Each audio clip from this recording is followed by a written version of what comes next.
안녕하세요. 차트메이트입니다. 오늘은 비트코인을 한번 분석을 해보도록 하겠습니다. 어차피 제가 이제 비트코인 분석하고 얘기하는 걸 보면은 똑같을 거예요. 아직까지는 크게 다른 점이 없기 때문에 매일매일 할 필요도 없고 큰 관점에서만 조금 본다라고 하면은 차이는 별로 없습니다. 하지만 지금 나왔던 부분에 대해서 다른 사람들의 의견을 두 개를 본 게 있어요. 그래서 그 부분은 제가 그려놓지도 생각을 하지도 않았었던 부분인데 한번 그것도 같이 설명을 드리고 저는 또 어떻게 생각하는지 그 방향은 그들이 생각하는 것과 같은 방향으로 봐야 되는 건지 한번 체크해 보려고 합니다. 우선은 비트코인 같은 경우에는 저는 최근에 여기를 이런 식으로 좀 그어 놨었어요. 그래서 어떻게 보면 상승 쐐기처럼 보이는 형태로 움직일 거라고 좀 생각을 했었는데 한 번 더 이렇게 올라갈 수도 있었지만 우선은 그 구간을 좀 깨진 것처럼 보여지고 하지만 아직까지는 반등이 나왔던 부분이 이 초록색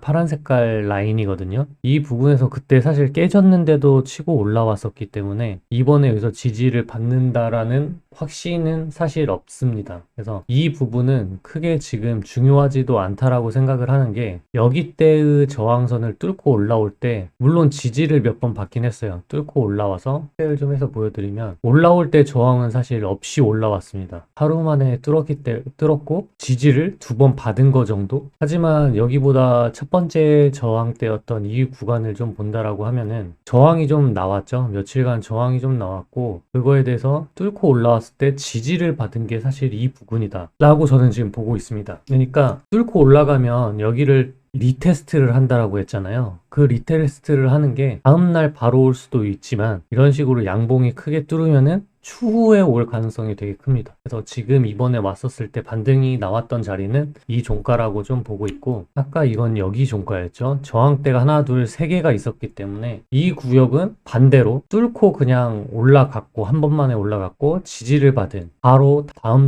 날에 지지를 받는 그림이었죠. 그래서 이 세 개 중에 여기에 올라오기 전에는 이 1, 2, 3 이 세 개가 다 중요한 구간이라고 저는 생각을 했지만 그리고 눈에 보이는 저항대기도 하고요. 하지만 여기서 이제 시간이 좀 지났을 때 가중치를 좀 두자라고 하면은 저는 이제 여기에 대한 가중치는 두지 않을 것 같습니다. 그래서 이 첫 번째 저항대와 두 번째 저항대 이 구간을 좀 중요하게 좀 볼 것 같아요. 그래서 여기 같은 경우에는 꼬리까지도 계산을 하면은 여기도 꼬리가 있죠. 이 꼬리까지 계산을 하는데 작기 때문에 이런 구역을 꼬리로 잡겠죠. 여기 나왔던 거랑 여기랑 해서 한 이 정도를 하나의 구역으로 좀 잡아둘 것 같고 만약에 하나 저 위에도 똑같이 생각을 한다면 여기 꼬리까지가 사실 저항 구역대다 이렇게 좀 두 개를 볼 것 같습니다.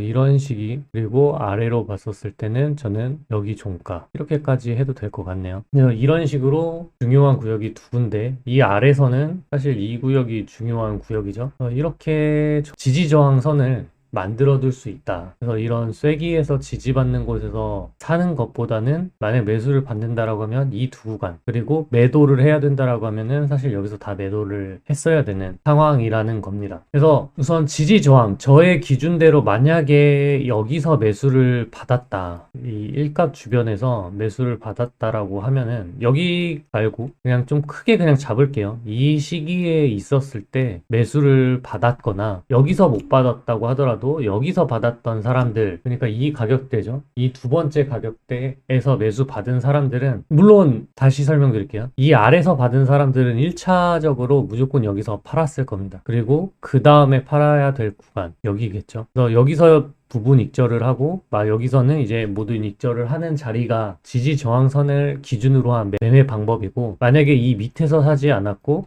이 위에서 샀다라고 했었을 때는 물론 여기서도 하단 여길 좀 너무 크게 잡았지만 이 하단 구역에서 샀다라고 하면은 여기도 똑같이 될 겁니다. 방금 말했던 이 구역이 첫 번째 익절가 두 번째 익절가는 여기가 됐었을 거예요. 다시 말해서 지금 비트를 매매를 하거나 이더는 뺄게요. 그래서 비트 기준으로 매매를 하시는 분들은 이 구역에서 다 익절이 되어야 하는 상황입니다. 지금 여기 내려가는 하락을 맞고 있으면 안 되는 거죠. 하지만 추세 매매랑은 좀 다릅니다. 이거는 지지 저항선 기준으로 하는 거기 때문에, 그리고 또한 여기서 익절을 했더라도 이걸 뚫고 올라가는 걸 봤었을 때 다시 이 구역에 돌아왔을 때 익절 금액을 다시 가져갈 수도 있습니다. 그래서 그거를 다시 위에서 팔 수 있는 그런 기준도 좀 되죠. 우선은 저는 이제 이렇게 그었는데 아는 분은 또 이제 이런 식으로 좀 그어놨더라고요. 아는 제 형님인데 이런 식으로도 좀 봤으면은 이 구역이 반등이 나올 수 있는 구역이기도 하더라고요.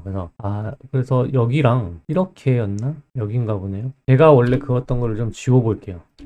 이렇게 위아래를 이렇게 잡아둔 거를 보고서 이런 식으로 보면 또 이제 확산형 채널 이렇게 잡아야 되나요? 이런 식으로 잡으면 되겠네. 어쨌든 이런 식으로 좀 확산형 채널을 띄고 있는 형태를 가지고 있다. 그래서 여기서도 사실은 어떤 추세를 기준으로 가지고 매매를 한다라고 했었을 때 아직은 또 손절을 할 필요 없는 자리, 지지저항선으로도 봤었을 때도 이 구역이 깨지기 전에는 손절할 필요는 아직 없는 자리가 될 수도 있다라는 거죠. 그래서 이렇게 보는 거는 좋다, 이런 식의 관점을 저도 이제 보고 있고, 또 다른 걸 또 본 게 뭐였냐면, 두 번째로는 이제 이 추세라고 말하지 않을게요. 지금 여기 있는 이 상승, 하락하고 바닥에서 나왔던 상승에 대해서 조정하고 그 다음에 방향이 어떻게 될까 하는 스크린샷도 좀 봤는데요. 그거를 비교한 가격대가 여기더라고요. 여기 잠깐 드로잉을 좀 숨기면은 여기서 바닥이 나왔고, 그 기준에서 제가 봤었을 때는 여기가 바닥이다라고 생각을 한 것 같아요. 바닥이 나왔고 그 다음에 상승을 해서 올라간 곳에서 지금 이 지그재그 하는 구간, 그 구간이 여기랑 같다. 그러면서 이제 희망회로 같은 단어를 좀 쓴 것 같은데, 저는 이거에 대해서는 우선 비동의를 하는 부분이, 이 상황과 이 상황은 전 전혀 다르다라고 생각을 합니다. 아까 그런 확산형 채널로 보는 거는 저도 보지 못했고, 저도 우선 생각은 하지 않고 있었던 분석인데, 이 부분은 저는 이제 과거에 있는 차트 모양을 많이 보긴 하거든요. 그 상황과. 근데 저는 이 부분이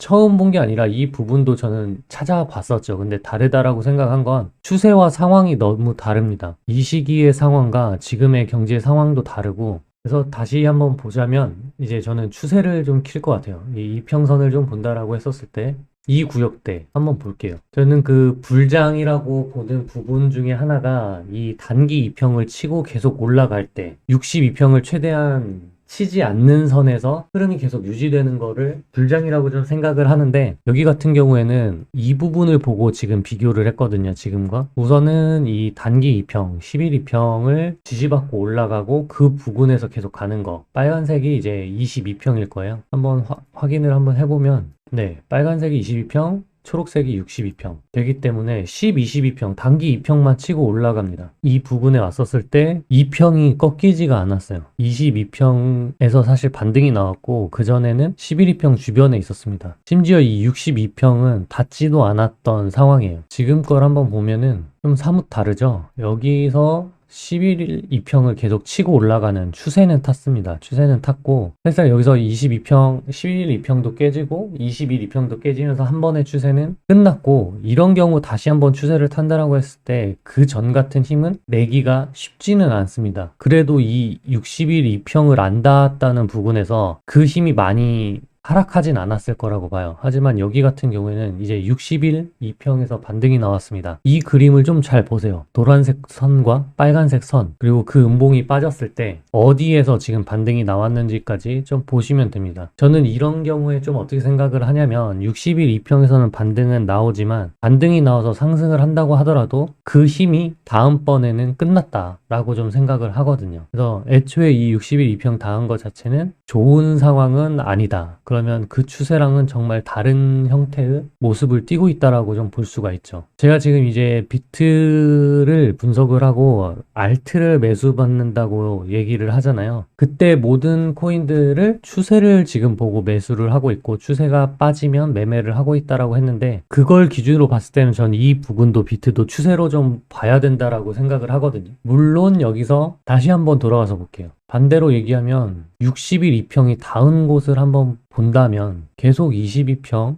그리고 22평이 깨진 거를 다시 단기로 돌리고 올라가는 상황이죠. 단기 깨졌어도 단기를 딛고 22평 딛고 단기에서 계속 놀고 단기를 뚫렸을 때 다시 단기로 올라와서 전에 있던 고점을 넘기는 그런 형태로 가고 있고, 결국에 최고 끝 고점이 나왔다라고 보이는 부분에서 결국에 60일 이평까지 떨어졌습니다. 근데 그 60일 이평 부분에서 결국에 반등은 좀 나오죠. 반등은 나오지만 전에 10평, 10일이나 22평에서 반등 나오는 것처럼 그런 힘이 없다라는 겁니다. 상승이. 단순하게 60일 이평 닿았을 때 게임 종료라고 생각하면 안 되지만, 게임 종료라고 생각을 했었을 때 여기를 좀 볼 수도 있겠네요. 여기 같은 경우에 단기 이평을 계속 뚫고 오다가 깨져서 62평 닿았을 때 이런 느낌이잖아요. 오히려 차라리 이런 부분이 좀 더 비슷하지 않을까. 왜냐? 지금 딱 보니까 보이긴 하네요. 저항선은 달라요. 여기 똑같이 제가 해볼게요. 제가 아까 이 하락 나오면서 종가 자리에 이런 식으로 그었죠. 뚫고 올라가면 지지받고 간다. 뚫고 올라가면 지지받고 간다. 그럼 그 다음에 있는